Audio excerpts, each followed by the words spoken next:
కొరకు ఢిల్లీలో ఆమరణ నిరాహార దీక్షకు పూనుకుంటున్నందుకు మేమెంతో గర్విస్తున్నాము. ఉద్యోగుల పక్షంగా ఆమె ఈ యొక్క పోరాట పటిమను చూసి మేము కూడా ఉద్యోగస్తులను కూడా ముందుండి ఈ తెలంగాణ వచ్చే వరకు కూడా మేము పాల్గొంటామని చెప్పి ఈ సందర్భంగా నేను తెలియజేస్తున్నాను.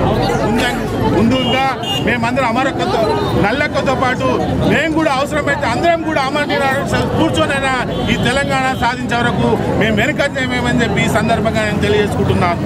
నల్లక్క గారు ఇంకా వేరే ప్రోగ్రామ్స్ ఉన్నాయి కనుక నల్లక్క గారు అర్జునప్ప గారు 2 నిమిషాలు మాట్లాడాల్సిందిగా కోరుతున్నాను. సభావేదికమైనటువంటి సోదరులారా, మరియు చాలా పవిత్రమైనటువంటి ప్రజలకు సేవ చేయాల్సినటువంటి నల్లినక్క 25 సంవత్సరాల వృత్తిని త్యాగం చేసి రావడం. ఈ సందర్భంలో ఒక చిన్న విషయాన్ని జ్ఞాపకం చేస్తున్నా. ఆమె డ్యూటీలో ఉన్నప్పుడు ఈ షాద్నగర్ నుంచి మిలీనియం మార్చ్ చేస్తే మొట్టమొదటిసారిగా మేము వేదికపైకి వెళ్ళినాం. ఇక్కడ నుంచి ఒక 5 మంది అక్కడ అక్కతో మాట్లాడిన సందర్భంలో ఆ రోజు ఒక ఉన్నతాధికారి స్థితిలో ఉండేది. మరి అంత పదవిని త్యాగం చేసేటువంటి వస్తే మహబూబ్ నగర్ జిల్లాలో ఉన్నటువంటి జీకే అరుణ మంత్రి కానీ ఇక్కడ ఉన్నటువంటి ఎమ్మెల్యే ప్రతాప్ రెడ్డి కానీ ఇంత కూడా ప్రజల సమస్యలను పట్టించుకునే పరిస్థితుల్లో లేరా అని చెప్పి ఈ సభా వేదిక నుంచి మనం వాళ్ళకు విషయాన్ని జ్ఞాపకిస్తాం. వెంటనే తెలంగాణ మంత్రి డీకే అన్న రాజీనామా చేయాలి. మరి అట్టనే తెలంగాణ వ్యక్తుల యొక్క ఆకాంక్షను గౌరవించకపోతే తెలంగాణ యొక్క ఆకాంక్షను మరి నాశనం చేసేటువంటి పరిస్థితులు ఎవరైతే ఎంత పెద్ద వాళ్ళు ఉన్నా కూడా వాళ్ళను మనం అందరం ఎదిరించవలసిన అవసరం ఉన్నది.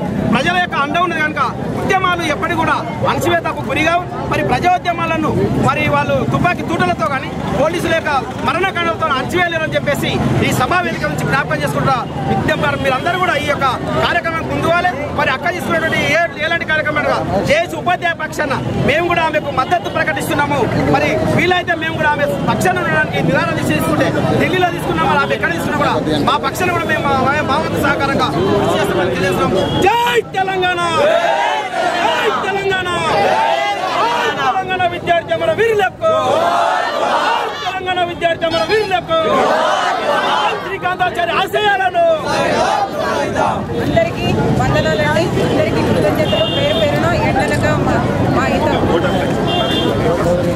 ఏదైతే తెలంగాణ ఉద్యమంలో భాగంగా మనం గతంలో ఉన్నటువంటి 60 సంవత్సరాల నుంచి పోరాటం కొనసాగిస్తున్నా కానీ ఏదైతే కేంద్ర రాష్ట్ర ప్రభుత్వాలు ఈనాడు ఉన్న తెలంగాణకు ద్రోహం చేస్తున్న తరుణంలో ఈనాడు గౌరవమైన ఉన్నతమైన పదవి డిఎస్పీ పదవి కూడా త్యాగం చేసి ఈనాడు ఉద్యమంలో పోరాటం చేసినటువంటి నళిని గారికి, ఈరోజు షాద్నగర్ ప్రజానికానికి, ఈరోజు ఈ కార్యక్రమం చేసిన జనాలందరికీ భవిష్యత్తులో తెలంగాణ ఉద్యమానికి ఇంకా సహకరించాలని చెప్పి ఏ విధమైనటువంటి నళిని గారు ఢిల్లీలో జరగబోయే అమర నిరాహార దీక్ష కూడా మేము ఆర్టీసీ పక్షాన మద్దతు ఇస్తూ ఆమె ఉద్యమంలో పాల్గొంటామని సభాముఖంగా విజ్ఞప్తి చేస్తూ ఈ అవకాశం ఇస్తున్న షాద్నగర్ ప్రజలందరికీ ధన్యవాదాలు తెలుపుతున్నాను. నళినక్క